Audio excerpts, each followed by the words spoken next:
What are your thoughts po dito po sa nangyaring INC rally kahapon nag-umpisa at hanggang mamayang alas 8 po ng gabi? Ito ba ay sa tingin nyo ay talagang malakas po na panawagan na tigilan na po ang korupsyon, panawagan for accountability, transparency? Your thoughts please, Professor.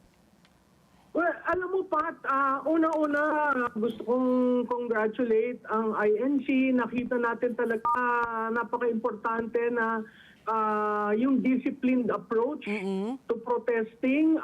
Nakita natin ang daming taong sumali at sa tingin ko dadami pa yan ngayong araw na ito.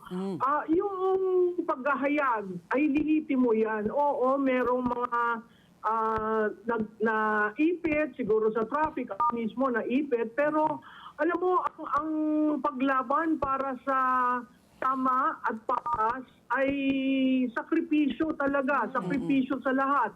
Whether nandun ka sa lugar o ikaw yung naipit dahil dito sa nangyari.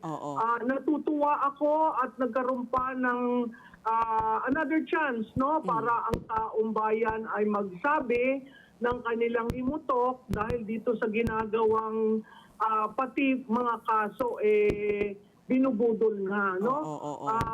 Natutuwa ako at maraming lumalahok at pumupunta dito sa ginagawang pagpupulong. So it's a small price to pay, no? Para lang talaga tumaas yung ating kaalaman, para talaga alam po natin kung anong mga bumabalot ng mga problema sa ating lipunan ngayon. Okay, Ricky Girl. Hi. Okay, good morning, Prof. Good morning. Siguro, dagdag ko lang, no, Ricky.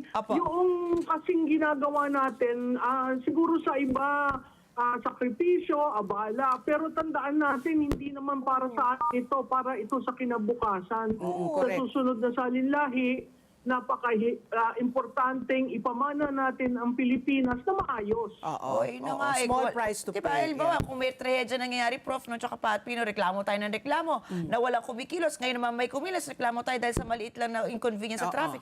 Lahat naman may sinakripisyo. Kahit nga po yung mga participants, Prof, may mga nakausap po kung ibang nagpunta, talagang hindi sila pumasok ng kanilang mga trabaho. No work, no pay sila. Pero naniniwala po sila sa layunin nga po nitong protestang ito.